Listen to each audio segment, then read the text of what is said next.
لیلا برادر اسلامی ملک مراکش کی ایک نوجوان خاتون ہے جسے اللہ نے حسن و جمال، مال و دولت، خاوند اور اولاد غرض نعمت سے نواز رکھا ہے۔ خود دوستانی ہے اور خاوند کا پیشہ تجارت۔ نادیہ اور کریم اس کے دو خوبصورت اور پیارے بچے ہیں۔ لیلا کی زندگی بڑی عیش و نشاط سے گزر رہی تھی۔ گانے بجانے، موسیقی سے شغل کرنے اور آرائش و زیبائش کرتے رہنے کے سوا اسے گویا کوئی اور کام ہی نہیں تھا۔ دنیاوی مشاغل اور عیش و عشرت میں اس قدر گم تھی کہ اللہ کا نام بھی کبھی اس کی زبان پر نہ آیا تھا۔ پچھلے موسم گرما میں جب یہ اپنے خاوند اور بچوں کے ہمراہ ساحل سمندر پر سیر و تفریح کے لیے گئی تو واپسی پر اس نے اپنے بائیں پستان پر سرخ سرخ رنگ کے ڈورے دیکھے جو آہستہ آہستہ بڑھتے گئے اور پستان سرخ انار کی صورت اختیار کر گیا اور اس سے سیاہ رنگ کا گرم گرم سا مواد بھی رسنے لگا اور پھر اس میں نہایت ہی شدید درد و کرب ہونے لگا۔ ڈاکٹر کی طرف رجوع کیا گیا تو اس نے کہا کہ یہ سرطان کا شدید حملہ ہے۔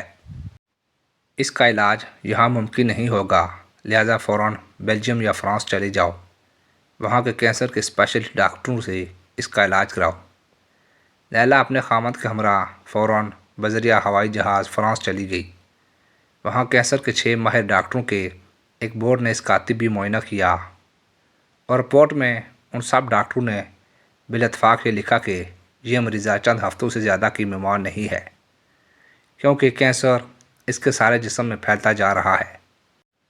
لیلا نے مسیحاؤں کی زبان سے مایوسی اور موت کی یہ بات سنی تو اس کے پاؤں تلے سے زمین نکل گئی۔ حسرت کے سائے اس پر طاری ہو گئی، آنکھوں سے آنسوں کی آبشاریں بہنے لگی۔ درد و کرب میں مزید اضافہ ہو گیا اور اسے پوری کائنات گردش کرتی دکھائی دینے لگی۔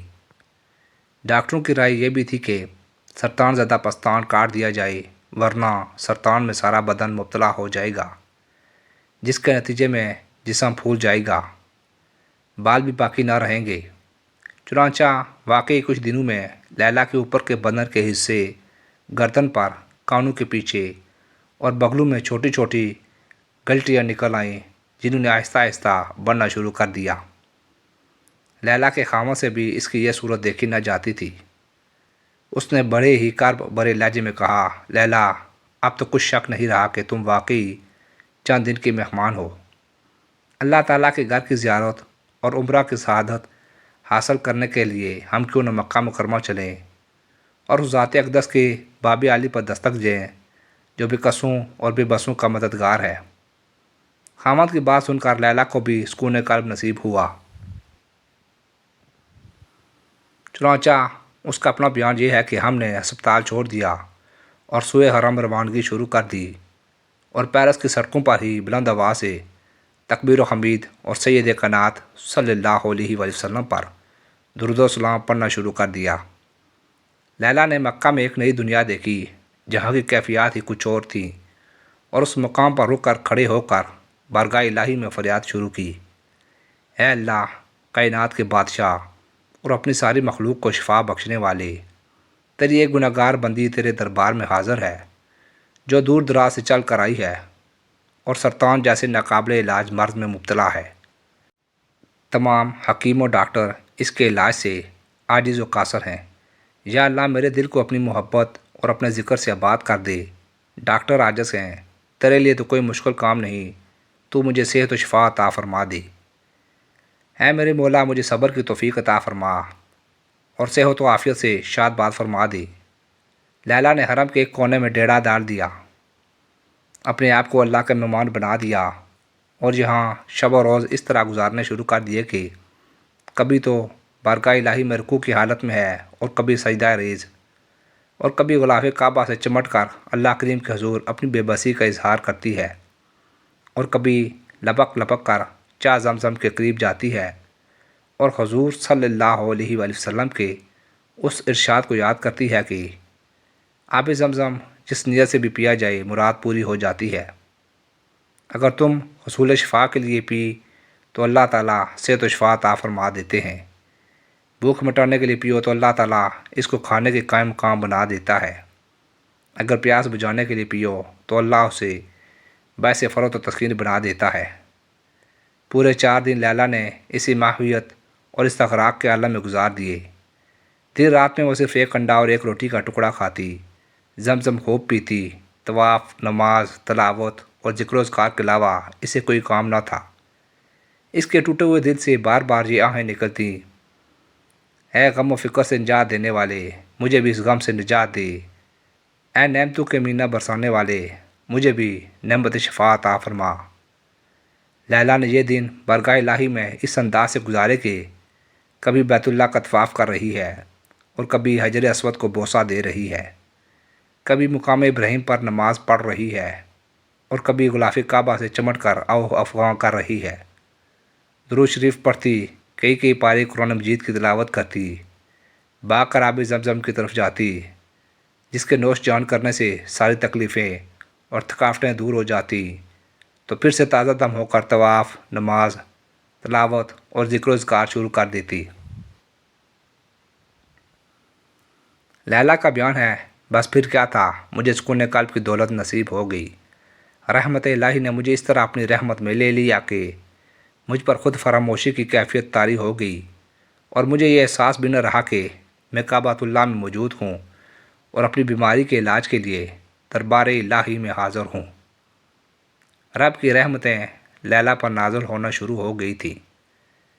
پہلی بیان کرتی ہے کہ میں نے اپنی قمیض کے اندر ہاتھ ڈالا تاکہ دیکھوں کہ سرطان کے پھوڑوں اور ان کے ورموں کی کیا حالت ہے، لیکن مجھے کوئی بھی پھوڑا نظر نہ آیا اور نہ کوئی درد محسوس ہوا۔ میں نے حیرت سے اپنے ساتھ عبادت میں مصروف خواتین سے پوچھا، ذرا دیکھو میری گردن اور بازوؤں پر تمہیں کوئی پھوڑا پھنسی نظر آ رہی ہے؟ سب نے کہا نہیں، کچھ نہیں، ہمیں تو بالکل کوئی پھوڑا پھنسی نظر نہیں آ رہا۔ سب نے نعرہ تکبیر اللہ اکبر بلند کیا۔ لیلا فرط مسرت سے بھاگ کر اپنے خاوند کی طرف گئی جو حرم کے کسی دوسرے کونے میں تھا۔ لیلا نے جب اپنے خاوند کو یہ صورتحال بتائی تو وہ بھی فوراً مسرت سے رونے لگا اور کہنے لگا کہ لیلا، تمہیں خبر ہے، ڈاکٹروں نے مجھے کہا تھا کہ تم صرف 3 ہفتوں کی مہمان ہو۔ پھر لیلا اور اس کے خاوند تشکر اطمینان کے جذبات سے لبریز ہو کر بارگاہ الہی میں سجدہ ریز ہو گئے۔ لیلا اور اس کے خاوند نے چند دن مزید حرم میں حمد و شکر اور ذکر الہی میں گزارے، حتیٰ کہ فرانس جانے کا وقت قریب آ گیا تاکہ ڈاکٹروں نے دوبارہ ملنے کے لیے جو وقت دیا ہوا تھا اس کے مطابق وہاں پہنچ سکے۔ دوبارہ فرانس واپسی کے بعد جب ڈاکٹروں نے مریضہ کو دیکھا تو ان کی حیرت کی کوئی انتہا نہ رہی۔ طبی نتائج پہلے کی نسبت اس قدر زیادہ مختلف تھے کہ ایک ڈاکٹر نے پوچھا، کیا تم واقعی فلاں مریضہ ہو؟ سچ سچ بتاؤ، کیا تم واقعی وہ خاتون ہو جو نادیہ اور کریم کی ماں ہے؟ تمہارے سرطان کو کیا ہوا؟ کچھ دن پہلے تو تمہارے بدن میں کینسر کے پھوڑے اور ورم تھے، وہ کدھر گئے؟ لیلا نے ان سب سوالات کے جواب میں صرف ایک ہی بات کہی، اللہ کی رحمت اور اس کی کرم نوازی نے میرے تمام دکھ درد دور کر دیے ہیں۔ ڈاکٹروں کی حیرت کی انتہا نہ تھی، تاہم انہوں نے مشورہ دیا کہ ازراہ احتیاط دواؤں کا استعمال بھی جاری رکھنا۔ لیلا کہتی ہے کہ میرا دل اطمینان و یقین کی دولت سے لبریز تھا کہ مجھے شفا نصیب ہو گئی ہے، تاہم میں نے حضرت صلی اللہ علیہ وآلہ وسلم کے ارشاد کی تعمیل میں علاج کا سلسلہ جاری رکھا۔ چنانچہ وہ آج کل اپنے گھر میں اپنے خاوند اور اپنے پیارے بچوں نادیہ اور کریم کے ساتھ خوش و خرم زندگی بسر کر رہی ہے۔